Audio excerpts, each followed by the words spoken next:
investment banking. Hello and welcome to this installment of Idea Lab. I'm Graham Winfrey, a staff writer at Inc. magazine. I'm joined today by Tilman Fertitta, the founder and CEO of Landry's Inc., one of the largest restaurant corporations in the U.S., and star of the new CNBC primetime series Billion Dollar Buyer. Welcome, Tilman. Glad to be here. Glad to be here. In your new reality series, you are helping these entrepreneurs get their houses in order with the idea that at the end, maybe you'll do some business with them. Besides looking for a quality product at a good price point, what is it that you're looking for in these entrepreneurs to help you gauge whether or not you should be business partners with them? Well, number one, you're looking for something edgy, okay? But then you've got to know that they're going to still be in business if you start doing business with them. And these are small companies that we're doing business with because they have something a little special about them. So you want to make sure they know their business. And then part of the concept of the show is for me to help mentor them and show them what they're doing right, show them what they're doing wrong, and make sure they can scale up their business. Because when you're talking about a company that's doing, say, $200,000 in sales, and then all of a sudden I give them an order for $100,000 in sales, they've just grown their business 50% in one order. Can they really do it?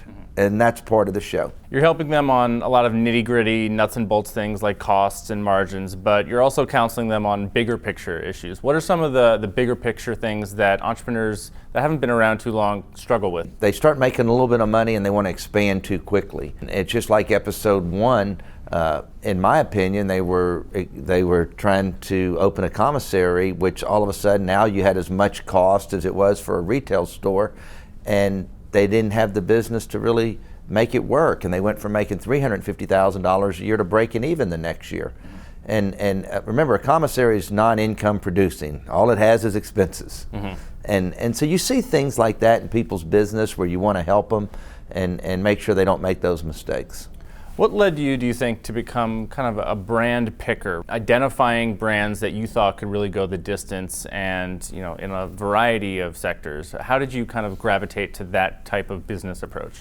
Well, I grew organically always, and then all of a sudden I realized coming out of recessions or bad times, restaurant stocks would really fall. And you started looking at the cost of building a new restaurant, say at $3 to $4 million each, and all of a sudden you see this 50-unit chain that you can buy for $100 million at $2 million, and they already had a brand, they already had the pre-opening, they had really good locations or good leases, or they owned real estate. That always was part of, I can take you through every one of them and tell you why I bought it, okay? Chart House, okay, was one of the first ones of a brand that had been around. Some of the greatest locations in America. They're on the waterfront, okay? What the last ownership didn't do was change. Our parents used to go eat at a restaurant if it had four walls and decent food. Today we want entertainment when we go out. So one of the first things I did was totally change the look, change the logo, change everything. I've changed the logo 3 times in 17 years at Chart House just to keep things changing and be different. I've changed the interior of the restaurants 3 times. You go to a Martin Steakhouse, greatest food in the world, but they never changed their look. They never expanded their menu. I changed the look, expanded the menu, got rid of bringing out a slab of beef and big old thing of broccoli. Order it off the menu. We know what all that stuff looks like. You don't need to bring it to the table. And redid the restaurants. It's just being opportunistic where other people weren't taking care of their business. Is there any other overriding business principle that you've brought to, you know, your approach to growth? Because it's not just growth and healthy growth, but you really have expanded in all directions kind of with some of these brands. Well, you get to the big box theory, and here's one. Somebody asked me, why do you want to be in the gaming business, okay? And I'd say, well, let's think about it this way. If you have 50 restaurants and you're extremely successful and each one of those restaurants make $1 million, you're doing pretty damn good, okay? But if I can go open me one casino that makes $50 million, I don't have to deal with 50 general managers, okay? I don't have to deal with the property taxes on 50 and all the other support that it takes to run those 50. That one box takes care of their own issues, and it makes it a lot easier on you. My gaming division is 5 properties and does $200 million in EBITDA. My restaurant empire is 450 properties that do $350 million in EBITDA. You operate in hospitality, dining, gaming. Amusements, aquariums. We own the major aquarium in Houston, the major aquarium in Denver. How is running businesses in different but related sectors taught you to be a better entrepreneur? Well, it all relates. It's kind of like taking aquariums and putting a big seafood restaurant in them. And I realized that instead of shutting it down at 5 or 6 o'clock in the evening like most aquariums, I was able to keep that part of the business open longer because people would come for dinner. And so you're putting entertainment with the food. And so therefore you did more admission sales with no cost of sales. A common saying in business today is if you don't disrupt yourself, somebody else will disrupt you. Is that something you believe in? And if so, have you ever talked about disrupting the companies that you've run? One of the things we preach at my company is change, change, change. And if you don't change and mix things up, you're going to get run over because it's changing very quickly. Just like in anything today, in technology, medicine, or whatever, you better move quick and you better make change before you start going this way. So that's something that I just really work on in our company is change all the time. Are there any particular innovative business models, whether it's Uber or Blue Apron or Airbnb, that you pay a lot of attention to because you think that could have an impact on one of your brands? The person who wants to go stay in a hotel that I would own, Airbnb, is not my competitor. And I know a lot of the hotel chains are panicking about it and don't like it, but it just doesn't bother me. It's just more competition, and every field out there's a lot of competition, okay? And it just makes you be a better operator. I've made everybody a better operator in every market I've ever been in, okay? But at the same time, I'm always looking to see what other people are doing better than me, and if I think they're doing it, I will take a little something of what they're doing and put it with me. I am not scared to copy, and I don't mind being copied. So Morton's, the Steakhouse, and Rainforest Cafe have very different vibes. What attracted you to those different restaurant brands, or what do they have in common that most of us wouldn't know? They're so totally different, but they're the same. I mean, you're still getting lettuce, you're still getting meat, you're still getting proteins, somebody's still waiting on you. It's just the same guy that goes to Rainforest with his grandkids or his kids is the same guy that goes to Martin's or Mastro's one night. You know, what's so funny is in Beverly Hills and in the LA area, the two busiest restaurants are mine. I have a Mastro's Steakhouse, which does 30 million, and I have a Rainforest in Anaheim that does 30 million, okay? Well, you couldn't be on more opposite ends of the spectrum. But the systems that we put in our restaurants are the same systems, okay? Is the service better? Is the decor different? Is the food presented differently? Are you getting a better steak than you would at Rainforest? Absolutely, okay? But it's still food, and it's still entertainment, and it's still fun. People go to Mastro's as much for the entertainment and the energy as they do for Rainforest for the entertainment and energy in there. Okay. So the business is the business. What's your take on partnerships? Nowadays there seem to be a lot of established companies that have been around for decades partnering with smaller, more nimble tech startups. Do you think that big companies are right to pursue partnerships like that to kind of stay on the cutting edge of things, or is this partnership craze kind of a little bit of a fad? I think you have older dinosaur companies that are scared and they don't think they're innovative enough, and that's why they're doing that.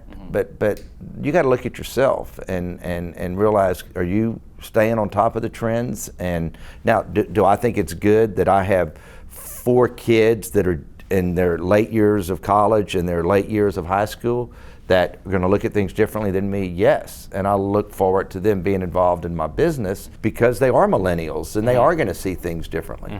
But they also know what brought them to the dance is by doing certain fundamentals. Okay. A particularly hot topic right now is robotics. Can you see a day when your restaurants, your casinos, your hotels have robots zipping around, taking orders, dealing blackjack tables? You know, I would not say no to anything, okay? You know, my online gaming company, I mean, to sit there and be able to play blackjack online, you know, is kind of robotic in the sense because you're doing it, you know, through the internet and you're making a bet and everything. So when we sit there, and I remember being a little kid and going to Disney, and we saw the telephone at home where you would be able to see the person. We said, that'll never happen. Well, who would have thought we would have done it on our cell phone? And cell phones just 20 years ago. Mm-hmm. What are some counterintuitive truths about being a good restaurateur? Well, I'm a business guy first, okay? And you can be the best restaurateur in the world, but if you're not a business guy, you're not going to be successful, okay? You can hire anybody to cook food and to run the front, but you better understand all facets of the business again. Is the customer always right?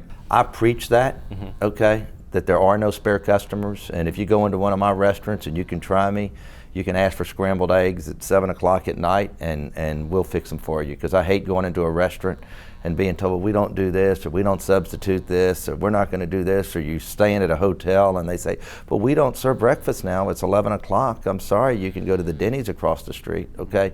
You can get anything in any of my properties at any time. There are no spare customers. How does running casinos test your entrepreneurial acumen differently than restaurants or hotels? Or Not at all. I mean, you can talk to any casino operator, and where they struggle the most is with their hospitality side, putting the heads in the beds and managing the housekeeping side of that and the front office side of that, and then their F&B side, okay? Remember, gaming is the most regulated industry in the world. You have this whole division set up and all these machines set up and all these people set up to make sure that you don't steal from the customer and the customer doesn't steal for you. So that's the easiest part of the business. What everybody struggles with is the areas that are very easy to me.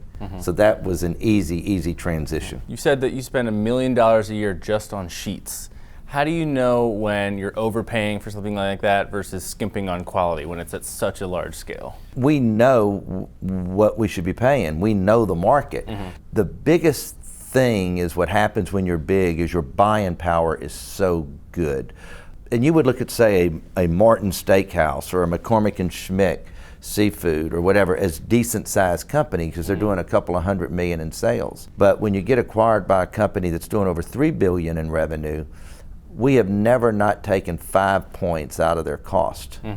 So if you just take a company, let's say you pay $200 million for, and it's doing let's just say $200 million in sales, and you take 5% out of their cost, that's $10 million a year and more EBITDA. And we've done it every time. You said that anybody can ask you anything about any of your businesses and you'll know it all. Is that? I think they edited that. Go ahead. But I'm pretty damn good, so fire at me. No, I'm not trying to No, play gotcha. but you can put me, I'm all right being a gotcha boy. My first question is that something that you think you specifically are just obsessed with details, or do you think every entrepreneur should have a similar godlike knowledge? Well, let me say this. My company's really big today, and I don't know a lot that's going on every day. But I put everything in place to begin with, and I can tell you this, there's nothing like history, okay?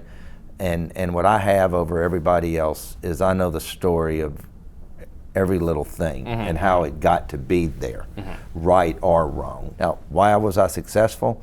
Because I do understand development. I can look at something, I know how to build it, I know how to create it, I know how to design it, but also I'm the person that I feel like understands what's trendy for our customers in our restaurants. It's my job. That's my job of being the leader to make sure that we don't get behind the 8 ball. So what do you see in the future of the restaurant business? The restaurant business is changing. Millennials eat differently. They want to hear different music. They want to sit at a higher table. They want to sit more in a group. And it's more small bites. Let's order. It's more communal. It's not the same. It's more fun, and you just better change with it. If you don't, you're going to get passed by. You're no stranger to big business deals, but you're not the kind of guy who raises $100 million for a startup that doesn't even have a product in market yet. What do you think of the venture capital amounts being raised by some of these startups that really barely even have proof of concept? It's the old, you throw them all in the hat, and if you look at the people that tell you they made $1 billion on that one, they might have lost $1 billion on the other 9 that they put. When you hit it big like that, you're just playing the odds. And it's still hard to build a successful company because number one, you have to have a product that's really special that a bigger competitor cannot crush you. And then you better know all the aspects of the business that I always talk about: operations, sales, and financial. Which of the following 3 sectors, casinos, restaurants, hotels, do you think is more in danger of being kind of disrupted or changed in a way that might take a lot of effort to manage? Well, and TV's helped do this. Restaurants are very competitive today. because everybody who thinks they can cook can get investors, and the stupid investors help them open the restaurant, and they're not there 2 years later. One of the things that has made my company strong is that I'm so location driven. Look at my locations. The Chart House in Weehawken that looks over has the prettiest view of the skyline of New York, that even during the recession wasn't affected in sales. Then you go to the Bubba Gump on Times Square. Okay, because of the amount of people, I can only put so many people in there, was not affected by the recession. Okay, location is just so very important. The gaming business is tough because it's so competitive today, and every state wants to keep building them because politicians love to say, I'm creating jobs, but politicians just don't do what's best for their constituents, but they do what they think the people want to hear. But then the other casinos in the market, because all the money's being drained out, don't have the money to refurbish and keep the rooms nice, keep the casinos nice, and that's how you have a screwed up market, like Atlantic City, is because they kept building properties. They should have said 6 to 8 properties here, and that's it. Do you believe in the concept of making your own luck? You know, being prepared, and when preparation and opportunity kind of overlap, that's when people get lucky? You know, for sure. I can tell you this. I think a lot of people throw in the towel too hard, too fast, I mean. I think people throw in the towel and because they don't know how to fight. And I know the different points in my life I could have thrown in the towel, and you'd be surprised how much fight you have in you and how much fight you can put up against the other side if you just do it. What are one or two of the riskiest bets that you made, and you really didn't have any way of having certainty of knowing that it was going to work, but you felt like you had conviction and you made a risky bet? Well, I can tell you this. I mean, coming out of the recession in Vegas and Laughlin, we're not back. I did Atlantic City, and Atlantic City was probably the only business that I've ever opened up where it was truly losing $10 million a year. And then while that was happening, I went and opened up a new casino in Biloxi. And then while I was doing Biloxi, before it was back on its feet, I went and did almost $1 billion deal in Lake Charles, Louisiana. So I kind of rolled the dice on my gaming division all at the same time. And it really worked out well. What gave you the confidence and the foresight to make those bets? You know, it's just a gut feel, and you feel like you know your business, and you feel like you're putting the right product, and it all turned at the same time. The next year, Atlantic City made 20 million, Biloxi made 30, and Lake Charles made 75. Your experience working with these entrepreneurs on Billion Dollar Buyer, do you walk away from that experience feeling encouraged about the state of entrepreneurship and the mindset of today's young aspiring entrepreneurs, or were you surprised at the level of inexperience? The level of inexperience is interesting, and a lot of them are more artists than business people, and their characters. And my feel good is that even the ones that I didn't purchase from, they're much smarter business people today. In just the days that I spent with them and analyzed their business, every single one of them has told me how much they've learned. And I probably have enjoyed that the most, is I know I've had an effect on these people's business. What's the one mistake you think all small business owners make, pretty much? Usually don't have enough working capital, and they don't know their numbers. I ask people, what do you do in sales? And they don't even know. I ask people how much money they make last year, they don't know. What do you think is a common pitfall for someone who thinks, all right, I memorized all my numbers, I've got working capital, I'm set? I think that a lot of them can start off and they get some of their product out there, but then they can't get it to the next level. The millennials, there's so many entrepreneurs that are millennials, and it's just too competitive out there. It's just hard to get there and to get the shelf space to sell it. On shows like Shark Tank, you ask one of the sharks, well, you've made 10 investments in the past year. How are all those investments going? And they'll say, we're still working through a lot of growing pains, and there's even a follow-up show about what happens after they make the deal. How would you describe the state of the affairs with your existing brands that you're doing business with? And I know that on Shark Tank, a lot of those deals don't happen, right. And I know on Restaurant Startup, a lot of those deals don't happen. And you can't do a television show and tell the whole story and get into all the due diligence. Right. And they're investing real money. So I see that side of it. what I'm trying to do is the day after the show runs, I'm trying to have that product in my store, the concept that I bought it for.